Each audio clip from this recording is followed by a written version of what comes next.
Viidiyoon haala suukanneessaadhaan qabsaa'aa Oromoo tokko loltoonni Bilisiginnaa yeroo ajjeesanii fi achi booda ibiddaan guban agarsiisu gara sooshaal miidiyaa gubbaatti qoodamaa jiraachuun kan mul'atu waggaa ta'u kanarratti odeeffannoo walitti funaanannee qabna. Oduu gama biraatiin ammoo Wallaggaa Baagiddaa ayyaanaa keessatti humnoonni faannoo Amaaraa amma saleellaa raawwachuun namoota hedduu ajjeesuu fi qabeenya Oromoo hedduu barbadeessuun dhaga'amaa jira. Kanarratti odeeffannoo baajiruu irratti wanta jiraattonni himatan gama biraatiin ammoo Bilisiginnaan naannichaatis taateen kun humna Amaaraa kana raawwatamu kan isaan amanan irrattis odeeffannoo walitti qabannee dhiyaannee jira.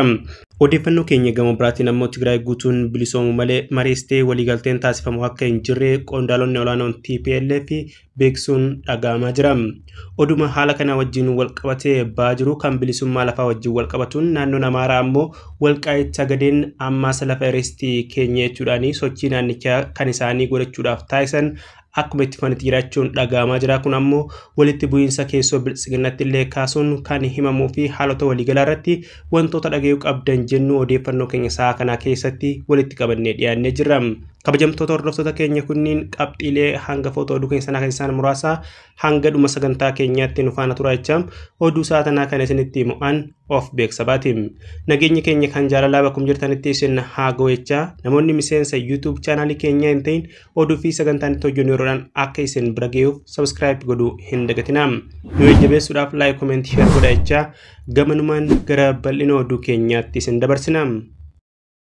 Viidiyoon akka malee garaa nama nyaatuu fi ilaaluu hin danda'amne kan namni dhukkuba qabu dhiisiti namni fayyaa qabu yoo ilaalee dhukkubsatu viidiyoo namoonni akka dhiibbaa dhiigaa dhukkuba onnee fi sukkaraa akkasumas naasuu jabaa qabaachuu danda'an ilaaluudhaaf hin dandeenye kan akka malee garaa nama nyaatuu fi poolisoonni sirna Bilisiginnaa tiisan ilma Oromoodhaa erga rasaasaa itti tumuudhaan ajjeesan booda ibiddaan guban mul'isu tokko gara sooshaal miidiyaa gubbaatti ba'ee naannawaa turuun mul'ataa jira.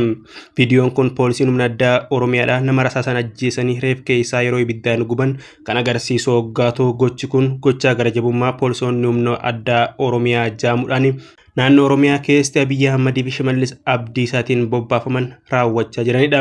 Kan gubachaa jiru qabsaa'aa Oromoo akka ta'e maddeen odeeffannoo kan himan waggaa ta'u kan gubaa jiru ammoo poolisoota Oromiyaa kan garee mootummaa fi injiin naannicha keessatti bobbaafamanidha. Iddoon gochi kun itti raawwate godina Gujii Lixaa keessa ta'uun himamaa kan jiru waggaa ta'u gochaan gara jabeenyaa kun ilmaan Oromoodhaa haalota adda addaatiin qabanii rakkoolee adda addaa irraan gaan kanneen harka isaanii seenanii erga rasaasatti tumuun ajjeesan booda haala suukanneessaa addunyaa irratti dhala namaa namarratti raawwanne kana dhala Oromoo irratti raawwachuudhaan ajjeesuun isaanii odeeffannoon viidiyoon deeggaramee beekuun ifatti saaxilaa jira.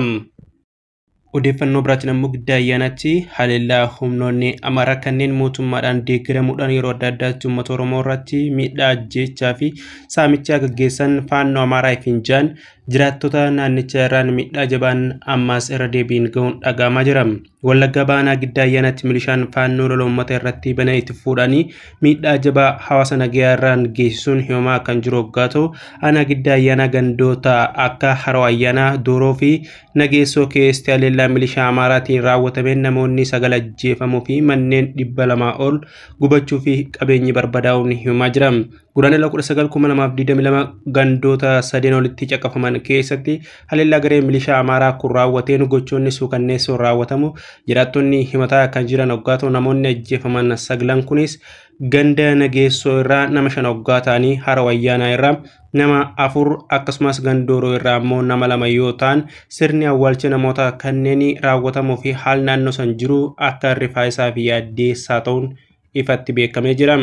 Kamsa darbee gaafa guraandhala 16/2022 qaamni garee milishaa Amaaraa kanneen wajjin walitti dhufanii marii gaggeessaa turuu quba qabaachuu kan himan jiraattonni bultii 3 booda gaafa isaan uummata nagayaa weeraran ammoo qaamni dirmannaa taasiseef tokkolleen akka hin turre himani. Kun immoo mootummaan Bilisiginnaa duula duugatanii gaggeeffamaa jiru kana keessa harka qabaachuu ifatti saaxilee jechuudhaan ragaa wajjin uummanni himachaa kan jiran waggaa ta'u humnoonni kanneen meeshaalee gurguddaa qabatanii uummata nagayaatti kan bobba'an waggaa ta'u haleellaa raawwataniin lubbuun namoota nagaa 9 kan darbe waggaa ta'u namoota ajjeefaman maleellee kanneen achi buuteen isaanii dhabame hedduu akka ta'etu himama. Humnoonni kun haleellaa raawwataniin booda qabeenya hedduu saamuun loon hedduus ooffatanii jiraachuu jiraattonni kan himan hoggaa ta'u duula garee milishaa Amaaraa akkasumas humnoota tika mootummaa Biltsiginnaatiin lixaa fi giddugaleessa Oromiyaatti uummata nagaa irratti gaggeeffamaa jiru cimee kan itti fufee hoggaa ta'u bulchiinsi naannoo Oromiyaa sochii garee milishaa kanaan taasifamu callisanii ilaaluu fi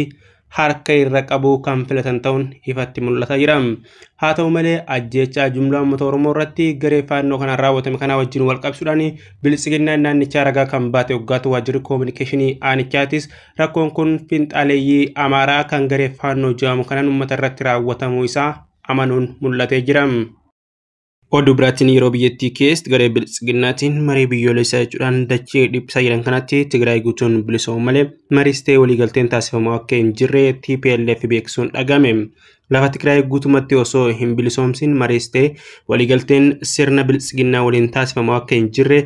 adda bilisa baasaa uummata Tigraay gareen TPLF deebi'anii beeksisuun dhagahamaa jira. Dhiyeenya kana hundeeffama isaa waggaa 47ffaa kabajaa kan jiru gareen TPLF dhimmoota waraanaa fi yaalii marii siyaasaa qaamolee adda addaatiin taasifamaa jiru ilaalchisee karaa qondaalota isaatiin ibsa kennaa kan jiru hoggaa ta'u ibsa kanaanis lafti Tigraay guutumaa guutuutti humnoota weeraraa irraa bilisoomu malee jaarsummaan taasifamu akka hin jirre miseensa koree hojii raawwachiiftuu TPLF kan ta'an obbo Geetaachoo Raddaadhaa deebi'anii mirkaneessanii jiraachuun himamaa jira. Bifuma wal fakkaatuun pirezidaantii naannichaa kan ta'an Dabratsiyoon Gabramikaa'el ammoo ibsa dhiyeenya kennaniin yaaliin jaarsummaa jiraachuu himanii garuu qabxiilee ijoo kanneen akka humna waraanaa Tigraay riferendamii Tigraay fi daangaa Tigraay ilaalchisee jaarsummaan hin jiraatu jechuudhaan dubbatanii turuunis kaafamaa jira. Lafti Tigraay garri caaluu bilisoomullee ammas kanneen weerara finxaaleeyyii Amaaraa fi mootummaa Eertiraa jalatti hafan akka jiran irra deebiidhaan dubbataa kan jiran qondaalonni Tigraay karaa nagaan milkaa'uu baatus humna waraanaatiin humnoota lafa Tigraay humnaan qabatanii jiran ni cabsine jechuudhaanis dhaadachuun isaanii dhaga'amee jira. Dhiyeenyatti haalota adda addaa wajjin wal qabsuudhaan mariilee biyyoolessaa jechuun haalota garaagaraatiin mootummaa Biltsiginnaatiin lallabamaa kan ture hoggaa ta'u kanarratti dhiibbaan biyyoota alaatis kallattiin kun qaamota qabsoo hidhannoo gaggeessaa jiran addattuu garee kana haammatee akka gaggeeffamuu fi dhiibba taasifamuun kan mul'atu ta'us garuu yeroo itti haalonni adda addaa lafarratti hin jirre miidiyaa gubbaa lallabamaa jiru kanatti lolli gara kaaba biyyattiitti deemaa jiru kan lafarratti gaggeeffamaa jiru alattis ajandaa lolaa kan propagaandaa fi miidiyaatis kan hin dhaabbatin ta'u haalota waliigalaa dubbii kanarraa beekuun danda'amee jira.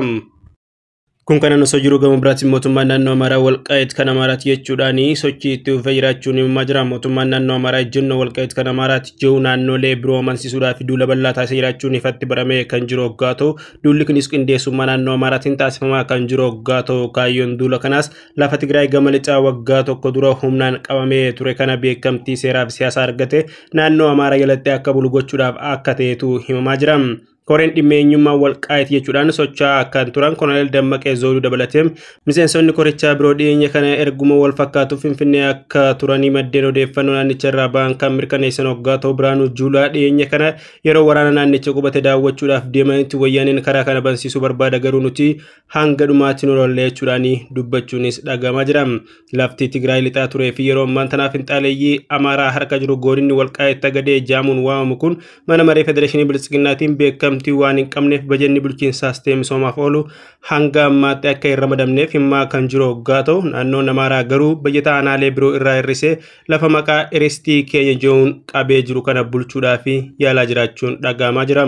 Yeroo ammaa immoo beekamtii seeraaf siyaasaa akka kennamuuf bajannis akka ramadamuuf naannoon Amaaraa mana marii federeeshiniitti iyyata irra deddeebiin galfataa turus gaaficha deebisuudhaaf garuu Biltsiginnaan keessa waliigalteen akka hin jirreetu dhagahamaa jira.